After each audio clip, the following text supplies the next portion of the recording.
अस्सलाम वालेकुम वरहमतुल्लाहि वबरकातुहू। दोस्तों, welcome to Gulf Life Hindi YouTube channel. जैसे कि आज 16 जून और बुधवार का दिन है, तो सऊदी अरब की फटाफट बड़ी खबरों में आपका स्वागत है। सभी खबरें आपके लिए चुनी हुई यानी ज़रूरी है और वीडियो पर अंत तक बने रहना होगा सभी खबरों को तफसील से जानने के लिए। तो चलिए खबरों का सिलसिला शुरू कर लेते हैं।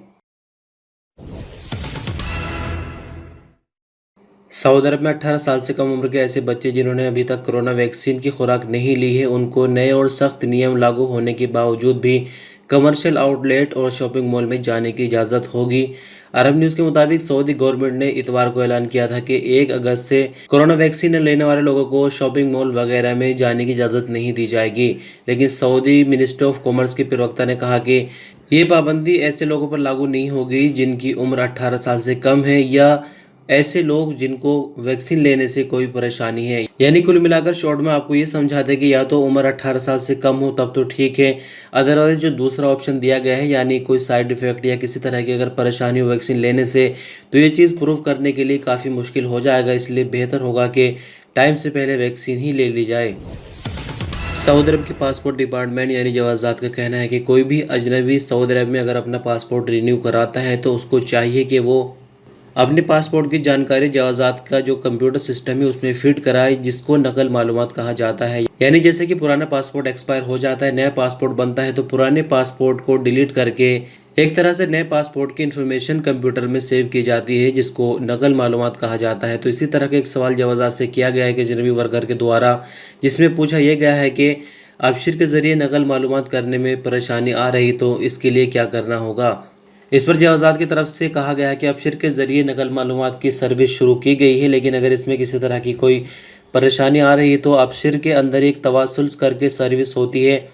तवासुल करके एक सर्विस का नाम है, उसके ज़रिए अपनी प्रॉब्लम जवाज़ात को भेज सकते हैं। यानी कोई टेक्निकल इशू अगर आ रहा है तो उसको दूर किया जाएगा और फिर अबशिर के ज़रिए नकल मालूमात की जा सकेगी। साथ ही आपको बता दें कि अगर ऑनलाइन नकल मालूमात नहीं हो रही है तो फिर ऑफलाइन यानी जवाज़ात के दफ्तर जाकर भी नकल मालूमात हो सकती है। लेकिन ऐसे में जैसे कि कोरोना का माहौल है तो अपॉइंटमेंट लेकर ही जवाज़ात के दफ्तर जाना होगा।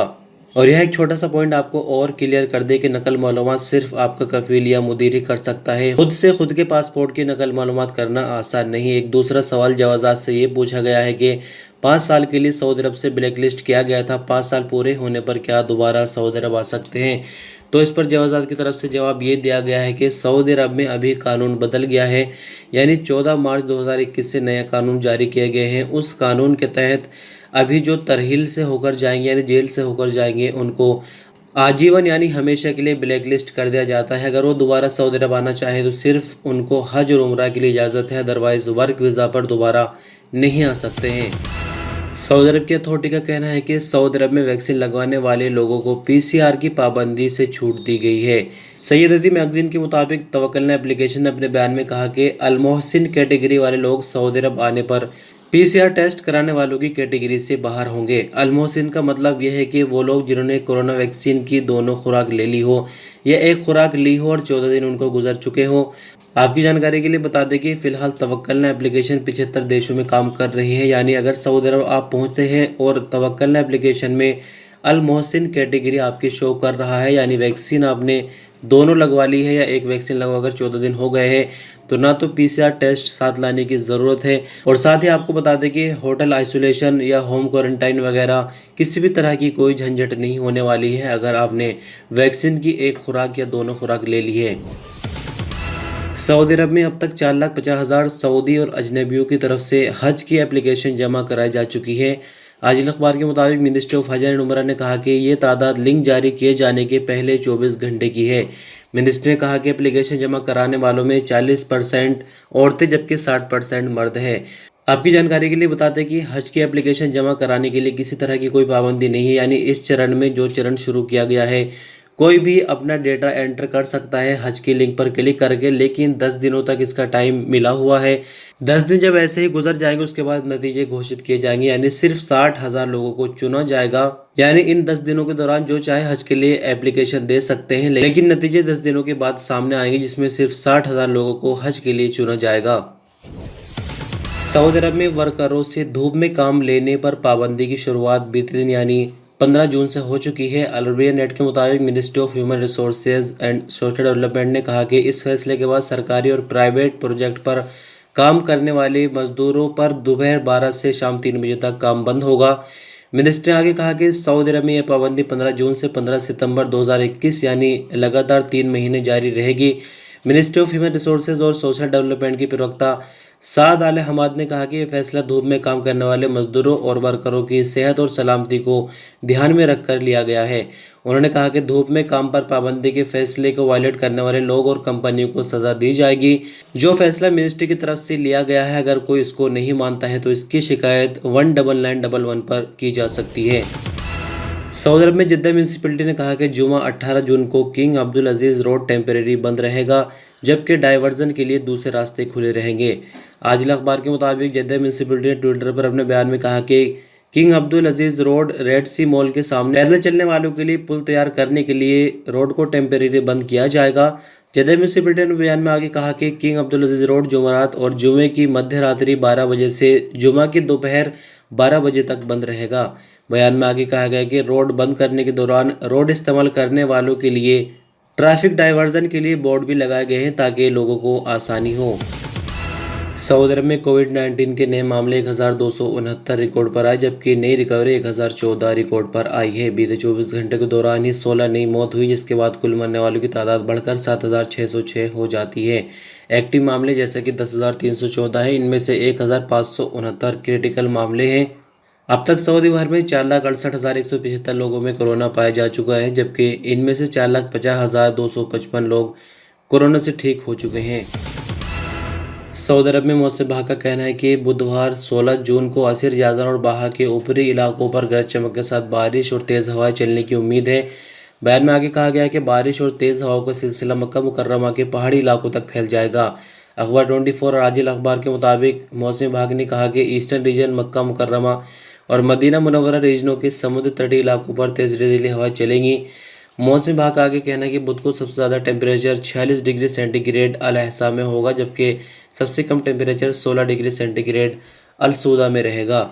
मौसम की जानकार डॉक्टर खालिद जाग ने कहा कि बुधवार से सऊदी अरब में तेज़ गर्मी पड़नी शुरू होगी, जो 13 दिन तक जारी रहेगी।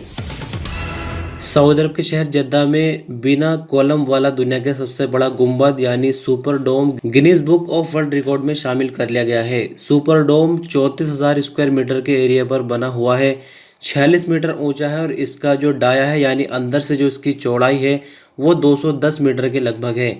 इसमें 5,200 गाड़ियों की पार्किंग की गुंजाइश है। इसी सऊदी अरब के स्तर पर सबसे बड़े डिजिटल एग्जीबिशन गुंबद होने का इनाम मिला है।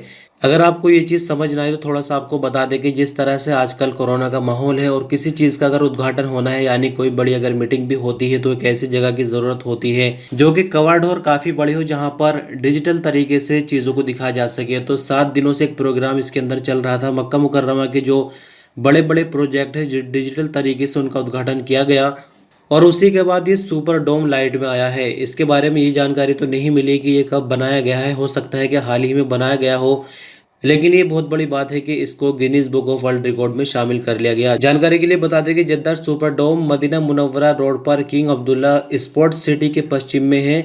इसका अंदरूनी एरिया 34,000 स्क्वायर मीटर से भी ज़्यादा है। सऊदी अरब में अब तक 16 मिलियन लोगों ने कोरोना वैक्सीन लगवा ली है। सब अखबार के मुताबिक मिनिस्ट्री ऑफ हेल्थ ने कहा कि सऊदी भर में मौजूद 587 सेंटर के जरिए वैक्सीन लेने वालों की तादाद 16 मिलियन से भी पार कर गई है। मिनिस्टर ने आगे कहा कि सऊदी शहरियों और यहाँ रहने वाले अजनबियों को चाहिए कि एसओपीज़ की पाबंदी करते रहें, सोशल डिस्टेंसिंग और मास्क का इस्तेमाल ना छोड़े।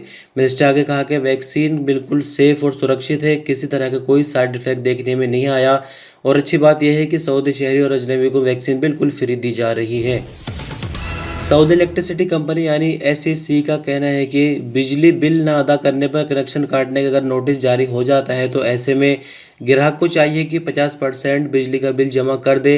अगर 50% बिजली का बिल जमा कर दिया जाता है तो ऐसे में कनेक्शन नहीं काटा जाएगा और बाकी का जो बिल होगा वो अगले बिलों के साथ अदा किया जा सकता है, यानी ऐसा करने से कनेक्शन कटने से बचा जा सकता है। आजिल अखबार के मुताबिक सऊदी बिजली कंपनी के केयर सेंटर के सरकारी अकाउंट पर ट्वीट में कहा गया है कि ग्राहक पुराना बिल किस्तों में भी अदा करने की एप्लीकेशन दे सकते हैं। एप्लीकेशन कंपनी की वेबसाइट पर भी दी जा सकती है और अल कहरबा ऐप के जरिए भी भेजी जा सकती है। तो दोस्तों, इस तरह से बस खबरों का सिलसिला यहीं ख़त्म हो जाता है।